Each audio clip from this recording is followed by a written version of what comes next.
നിങ്ങളുടെ വ്യക്തി ഇപ്പോൾ എന്താണ് ചിന്തിക്കുന്നതെന്ന് നമുക്ക് നോക്കാം. അതിനു മുമ്പായി ആ വ്യക്തിയുടെ മുഖം മനസ്സിലോർത്ത് അവരുടെ പേര് 3 തവണ ഉരുവിട്ട് നിങ്ങൾ സ്പെൻഡ് ചെയ്തിട്ടുള്ള നല്ല നിമിഷങ്ങളെല്ലാം ഓർത്തുകൊണ്ട് ഈ വീഡിയോ കാണാൻ ശ്രമിക്കുക. നിങ്ങളുടെ റിലേഷൻഷിപ്പിൽ നിങ്ങൾ പ്രതീക്ഷിക്കാതെ ഒരു ചേഞ്ച് വന്നിട്ടുണ്ട്. വളരെ സ്നേഹത്തോടെ പൊയ്ക്കൊണ്ടിരുന്ന റിലേഷൻഷിപ്പ് എന്തോ ഒരു കാരണത്താൽ പെട്ടെന്ന് നിന്നുപോയതായി കാണുന്നു. ഒരുപക്ഷെ മറ്റുള്ളവരുടെ ഇടപെടൽ കൊണ്ടാവാം. നിങ്ങളുടെ റിലേഷൻഷിപ്പിനെ തകർക്കുന്ന രീതിയിൽ എന്തെങ്കിലും സംഭവിച്ചിട്ടുണ്ടാവാം. ഇപ്പോൾ അതോർത്ത് ആ വ്യക്തി വളരെയധികം വേദനിക്കുന്നുണ്ട്. നിങ്ങളുടെ റിലേഷൻഷിപ്പിൽ ഇങ്ങനെയൊക്കെ സംഭവിച്ചതിൽ അവർക്ക് വളരെയധികം കുറ്റബോധവും ഇപ്പോൾ തോന്നുന്നുണ്ട്. ഒരുപക്ഷെ ഇവരും നിങ്ങൾ തമ്മിൽ പിരിയാൻ ഒരു കാരണമായിട്ടുണ്ടാവാം. അതുകൊണ്ടാണ് അവർക്ക് കുറ്റബോധവും വിഷമവും തോന്നുന്നത്. അവർ ചെയ്തത് തെറ്റായിപ്പോയി എന്ന് ഇപ്പോൾ അവർക്ക് ഒരു ബോധ്യമുണ്ട്. അതുപോലെ തന്നെ എന്നെ വിശ്വസിക്കൂ, ഞാൻ ഇനി ഇത് ആവർത്തിക്കില്ല എന്നവർ നിങ്ങളോട് പറയുന്നുണ്ട്. നിങ്ങളെ റിലേഷൻഷിപ്പിന് വേണ്ടി ഈ ഒരു വ്യക്തി ഇതുവരെയും മുന്നിലേക്ക് വന്നിട്ടില്ല. എന്തോ ഒരു കാരണത്താൽ അവർക്ക് ഈ റിലേഷൻഷിപ്പ് മുന്നിലോട്ട് കൊണ്ടുപോകാൻ എന്തോ ഒരു ബുദ്ധിമുട്ട് അവിടെ ഉണ്ടായിട്ടുണ്ട്. അവരുടെ എന്തൊക്കെയോ സ്വഭാവം നിങ്ങളെ വളരെയധികം വേദനിപ്പിച്ചിട്ടുണ്ടാകാം. ഈ ഒരു വ്യക്തി നിങ്ങൾ തമ്മിൽ പിരിയാനായി മുൻകൈ എടുത്തോ എന്ന് നിങ്ങളിപ്പോൾ ചിന്തിക്കുന്നുണ്ടാവാം. പക്ഷേ അവരുടെ മനസ്സിപ്പോൾ കുറ്റബോധം കൊണ്ട് നീറുകയാണ്. പക്ഷേ ഈ ഒരു റിലേഷൻഷിപ്പിൽ നിങ്ങൾ ആഗ്രഹിക്കാത്ത എന്തോ ഒരു പ്രോബ്ലംസ് ഉണ്ടായിട്ടുണ്ട്. ഇപ്പോൾ നിങ്ങളോട് അവർ ചെയ്തു പോയ തെറ്റ് ക്ഷമിക്കൂ എന്ന് വീണ്ടും വീണ്ടും അവർ പറയുന്നു. നിങ്ങളുടെ റിലേഷൻഷിപ്പിൽ അവർ നല്ലൊരു മാറ്റം കൊണ്ടുവരും. കാരണം അത്രയും വിഷമം അവർക്കിപ്പോൾ ഉണ്ട്. അവരുടെ മനസ്സ് വല്ലാതെ വേദനിക്കുന്നുണ്ട്. ഒരുപക്ഷെ വേറെ ആരും നിങ്ങളുടെ ഈ റിലേഷൻഷിപ്പിനെ സപ്പോർട്ട് ചെയ്യുന്നുണ്ടാവില്ല. അവർ നിങ്ങളെ മനസ്സിലാക്കുന്നുണ്ട്. മറ്റാരുടെയോ വാക്ക് കേട്ടിട്ടാവാം അവർ നിങ്ങളെ വിട്ട് പോയിട്ടുണ്ടാവുക. അപ്പോൾ അവർ മനസ്സിലാക്കുന്നു നിങ്ങളൊരു പാവമാണെന്ന്. ആരൊക്കെ എതിർത്താലും ആരെയൊക്കെ സപ്പോർട്ടില്ലെങ്കിലും നിങ്ങളുടെ അടുത്തേക്ക് വരണമെന്നും അവർ ചിന്തിക്കുന്നുണ്ട്. ഒരുപക്ഷെ അവരുടെ വീട്ടുകാർ നിങ്ങൾക്ക് സപ്പോർട്ട് ചെയ്യുന്നുണ്ടാവില്ല. അവർ ഈ നിങ്ങളുടെ റിലേഷൻഷിപ്പിനെ എതിർക്കുന്നുണ്ടാവും. അവർ ഇപ്പോൾ വിശ്വസിക്കുന്നു നിങ്ങൾ തമ്മിലുള്ള പ്രശ്നങ്ങളൊക്കെ ഉടനെ മാറും, നല്ലൊരു മാറ്റം ഉടനെ ഉണ്ടാവും എന്നൊക്കെ അവർ വിശ്വസിക്കുന്നുണ്ട്. അവർ ചിന്തിക്കുന്നു മുമ്പത്തെ പോലെ നല്ലൊരു കൂട്ടാവുക, ഒത്തിരി സ്ഥലങ്ങളിൽ സഞ്ചരിക്കുക എന്നൊക്കെ. നിങ്ങളിലേക്ക് തിരികെ വരുന്നത് നിങ്ങളെ ഉപേക്ഷിച്ചു പോയ ഒരു വ്യക്തിയാണ്. എന്തായാലും അവരെ വിശ്വസിക്കാൻ അവർ പറയുന്നുണ്ട്. കാര്യമായിട്ടുള്ള ഒരു തെറ്റിദ്ധാരണ നിങ്ങളുടെ ഈ റിലേഷൻഷിപ്പിൽ സംഭവിച്ചതായി കാണുന്നുണ്ട്. നിങ്ങളടുത്തേക്ക് തിരികെ വരണം എന്ന് ഇവർ ആഗ്രഹിക്കുമ്പോഴും സാഹചര്യങ്ങളും വ്യക്തികളും മാറിയിട്ടില്ല. എന്തെങ്കിലും പ്രശ്നങ്ങൾ ഉണ്ടാകുമോ എന്ന് അവർ ഇപ്പോൾ ചിന്തിക്കുന്നുണ്ട്. നിങ്ങൾക്ക് പ്രശ്നമുണ്ടാക്കുന്ന ആൾക്കാരൊന്നും മാറിയിട്ടുണ്ടാവില്ല. അവരിപ്പോഴും അവിടെ തന്നെ ആ ഒരു മനസ്സുമായിട്ട് തന്നെ ഉണ്ട്. എന്നാലും അവർക്കിപ്പോൾ നിങ്ങളോട് വളരെയധികം പ്രണയമുണ്ട്.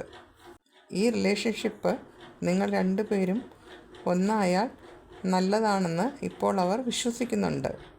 ഈ ഒരു റിലേഷൻഷിപ്പിൽ നിങ്ങൾ പെർഫെക്റ്റായിട്ട് നിന്നതുകൊണ്ടാണ് ആ വ്യക്തിക്ക് വീണ്ടും നിങ്ങളിലേക്ക് വരണമെന്ന് ആഗ്രഹിക്കുന്നത്. ആ വ്യക്തി നിങ്ങളുടെ ലൈഫിലേക്ക് വന്നാൽ ഒരു സെക്കൻഡ് ചാൻസ് കൂടി കൊടുക്കാനാണ് നിങ്ങളോട് യൂണിവേഴ്സ് പറയുന്നത്. നിങ്ങൾക്കിടയിൽ വലിയൊരു പ്രശ്നം തന്നെയുണ്ട്. അത് ഇവരെ വല്ലാതെ ചുറ്റിവരിയുന്നുണ്ട്. അവരുടെ വിഷമം അവർക്ക് മറ്റുള്ളവരോട് ഷെയർ ചെയ്യാനും കഴിയാത്തൊരവസ്ഥയാണ്. എല്ലാം കൂടി അവരെ ചുറ്റിവരി നിൽക്കുന്ന ഒരു സിറ്റുവേഷനാണ്. ഈ തടസ്സങ്ങൾ കാരണം അവർക്ക് നിങ്ങളെ കോണ്ടാക്ട് ചെയ്യാൻ കഴിയാത്തൊരു സിറ്റുവേഷനും കൂടിയാണ്. തീർത്തും ലോക്കഡായിട്ട് നിൽക്കുന്ന ഒരു സിറ്റുവേഷൻ. നിങ്ങളോടൊപ്പം സംസാരിക്കാൻ കഴിയാത്തതും അവർക്ക് വളരെ വിഷമമുണ്ടാകുന്നുണ്ട്. ഇവിടെ ഒരു ഫൈറ്റിംഗ് കാണുന്നുണ്ട്. തീർച്ചയായിട്ടും നിങ്ങൾക്ക് എഗെയിൻസ്റ്റായിട്ട് നിൽക്കുന്ന ആൾക്കാരോട് അവർ ഫൈറ്റ് ചെയ്യുന്നുണ്ടാവാം. തേർഡ് പാർട്ടി സിറ്റുവേഷനുമായി നിങ്ങൾക്ക് വേണ്ടി ഫൈറ്റ് ചെയ്യുന്നുണ്ടാവാം. അതുപോലെ തന്നെ ഇവിടെ വളരെയധികം നിരാശ, സങ്കടമൊക്കെ ആ വ്യക്തിക്ക് ഉണ്ടാവുന്നുണ്ട്.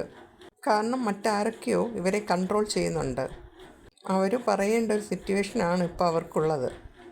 ആ അവസ്ഥയെ മറികടക്കാൻ ഇപ്പോൾ അവർക്ക് കഴിയുന്നില്ല. ഇപ്പോഴും അവർക്ക് നിങ്ങളോട് വല്ലാത്തൊരു പ്രണയം തന്നെയാണ് ഇവിടെ കാണുന്നത്. നിങ്ങൾ അവരെ ഒരുപാട് സ്നേഹിച്ചിട്ടുണ്ട്. അതുപോലെ തന്നെ ഫിനാൻസ് പരമായിട്ട് നിങ്ങൾ അവരെ സപ്പോർട്ടും ചെയ്തിട്ടുണ്ടാവാം. ഒരുപക്ഷെ കുട്ടികളുടെ അച്ഛനമ്മ എന്ന രീതിയിലായിരിക്കാം നിങ്ങളിപ്പോൾ ആ വ്യക്തിയെ കാണുന്നത്, അല്ലെങ്കിൽ അവർ നിങ്ങളെ കാണുന്നത്. നിങ്ങൾക്ക് ആ വ്യക്തിയിൽ കുട്ടികളുണ്ടായിരിക്കാം, ചിലപ്പോൾ തിരിച്ചും ആയിരിക്കാം. ഇപ്പോൾ നിങ്ങളുടെ അടുത്തേക്ക് വരണം, നിങ്ങൾ പിണങ്ങിയിരിക്കുകയാണെന്നറിയാം. നിങ്ങളുടെ അടുത്തേക്ക് വന്നു നിങ്ങളെ സമാധാനിപ്പിക്കണം, സ്നേഹം നൽകണം എന്നൊക്കെ ആ വ്യക്തി അതിയായി ആഗ്രഹിക്കുന്നുണ്ട്. ഒരുപക്ഷെ അവർക്ക് നിങ്ങൾക്കിഷ്ടമില്ലാത്ത എന്തെങ്കിലും പ്രവൃത്തികൾ ഉണ്ടായിരിക്കാം. ഒരുപക്ഷെ നിങ്ങളുടെ പിന്നാലെ ആ വ്യക്തി ഒരുപാട് നടന്നിട്ടുണ്ടാവാം. അതായിരിക്കാം നിങ്ങളെ അവർക്ക് ആകർഷിച്ചിട്ടുണ്ടാവുക. അവരോടും ഇഷ്ടം തോന്നിയിട്ടുണ്ടാവുക. ഒത്തിരി പ്രോമിസുകൾ ഒരുപക്ഷെ ആ വ്യക്തി നിങ്ങൾക്ക് തന്നിട്ടുണ്ടാവാം. ഒരുപക്ഷെ അവർ പറയുന്ന നിങ്ങൾക്കോ നിങ്ങൾ പറയുന്ന അവർക്കോ ഇഷ്ടമില്ലാത്ത ഒരുപാട് സിറ്റുവേഷൻസ് ഉണ്ടായിട്ടുണ്ടാവാം. പക്ഷേ നിങ്ങൾക്കിടയിലുള്ള തേർഡ് പാർട്ടി സിറ്റുവേഷൻ, ആ ഒരു അവസ്ഥ അല്ലെങ്കിൽ അതിനെക്കുറിച്ചായിരിക്കാം നിങ്ങൾ തമ്മിൽ ഒത്തിരി പ്രശ്നങ്ങൾ ഉണ്ടായിട്ടുണ്ടാവുക. അപ്പോൾ അവർക്കറിയാം നിങ്ങൾ നീതി അർഹിക്കുന്നുണ്ട്. കാരണം അവരെ ഒരു കുട്ടികളെ പോലെ നിങ്ങൾ പരിചരിച്ചിട്ടുണ്ടാവാം. അവർക്ക് നല്ല രീതിയിൽ സപ്പോർട്ട് ചെയ്തിട്ടുണ്ടാവാം, സ്നേഹിച്ചിട്ടുണ്ടാവാം, അവരെ തെറ്റുകുറ്റങ്ങളെല്ലാം ക്ഷമിച്ചു കൊടുത്തിട്ടുണ്ടാവാം. അതുകൊണ്ട് തന്നെ ഇപ്പോൾ തേർഡ് പാർട്ടി സിറ്റുവേഷൻ ഉണ്ടെങ്കിലും നിങ്ങളാണ് കൂടുതൽ നീതി അർഹിക്കുന്നതെന്ന് അവരിപ്പോൾ ചിന്തിക്കുന്നു. നിങ്ങൾ തമ്മിൽ എന്തൊക്കെ പ്രശ്നങ്ങൾ ഉണ്ടായിട്ടുണ്ടെങ്കിലും നിങ്ങളുടെ റിലേഷൻഷിപ്പും സ്നേഹവും വളരെയധികം ഡീപ്പാണ്. അതുകൊണ്ട് ഈ ഒരു റിലേഷൻഷിപ്പ് വീണ്ടും സ്റ്റാർട്ട് ചെയ്യാൻ ആ വ്യക്തി ആലോചിക്കുന്നു. നിങ്ങളും പ്രതീക്ഷിക്കുന്നുണ്ടാവാം ആ ഒരു വ്യക്തി തീർച്ചയായും തിരിച്ചു വരും എന്ന്. ആ ഒരു വ്യക്തിയും നിങ്ങളും എപ്പോഴും നിങ്ങളെക്കുറിച്ച്, നിങ്ങളുടെ റിലേഷനെക്കുറിച്ചോ നിങ്ങൾ മുന്നേ ഉണ്ടായിരുന്ന സിറ്റുവേഷനെ കുറിച്ചൊക്കെ ആലോചിക്കുന്നുണ്ട്. ഒരു പക്ഷേ വളരെയധികം കാലമായി ഈ ഒരു വ്യക്തിയെ നിങ്ങൾക്ക് അറിയുന്ന ഒരാളായിരിക്കാം. അതുപോലെ തന്നെ നിങ്ങളെ വീടിനടുത്തുള്ളതോ അടുത്തുള്ളതോ ഒക്കെ ആയിരിക്കാം. ഒരു പക്ഷേ കൂടെ പഠിച്ചിട്ടുള്ള ആൾക്കാരോ ആയിരിക്കാം. സ്മൂത്തായി കൊണ്ടുപോയിക്കൊണ്ടിരുന്ന ഒരു റിലേഷൻഷിപ്പായിരിക്കാം. ഈ ഒരു തേർഡ് പാർട്ടി ഇതിനിടയിൽ വന്നപ്പോഴായിരിക്കാം ഈ പ്രശ്നങ്ങൾ ഉണ്ടായിട്ടുള്ളത്. ഒരു പക്ഷേ ആ വ്യക്തിക്ക് മുന്നേ അറിയാവുന്ന ഒരു വ്യക്തിയായിരിക്കാം ആ തേർഡ് പാർട്ടി. അതൊരു പക്ഷേ നിങ്ങൾക്ക് അറിയുന്ന പോലും ഉണ്ടാകില്ല.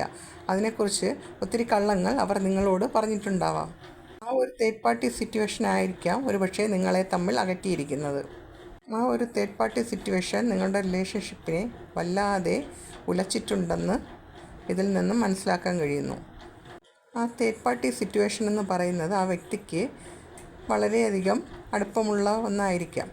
അതുകൊണ്ട് അവരെ ഒഴിവാക്കുക എന്നുള്ളത് ഈ വ്യക്തിക്ക് വളരെയധികം ബുദ്ധിമുട്ടുള്ള ഒന്നായിരിക്കാം. വളരെ കെട്ടുപിണഞ്ഞു കിടക്കുന്ന റിലേഷൻഷിപ്പ്. ഉപേക്ഷിക്കാനും പറ്റുന്നില്ല, എന്നാൽ കൂടെ കൊണ്ടു നടക്കാനും പറ്റുന്നില്ല. ആ ഒരു സിറ്റുവേഷനിലായിരിക്കാം ആ വ്യക്തി ഇപ്പോൾ ഉള്ളത്. പക്ഷേ അവർ നിങ്ങളെ പറ്റിക്കുകയാണോ എന്നൊരു സംശയവും അവർക്കുണ്ടായിരിക്കാം. പേരും ഇവരുടെ ജീവിതത്തിൽ ഉണ്ടായിരുന്നു എന്നുള്ളത് ഇവിടെ കാണിക്കുന്നുണ്ട്. IT കമ്പനി അല്ലെങ്കിൽ കമ്പ്യൂട്ടറുമായി ജോലി ചെയ്യുന്ന ഒരു വ്യക്തിയായിരിക്കാം. എന്തായാലും ഇവിടെ കാണുന്നു അതവർ ഉപേക്ഷിച്ച് നിങ്ങളുടെ അടുത്ത് വരാൻ തന്നെ തയ്യാറെടുക്കുകയാണ്. കുറച്ച് ക്ലൂസ് നോക്കാം. Government job, December 43, 51, 23, 33, 55, H Libra 2001, 2004, OM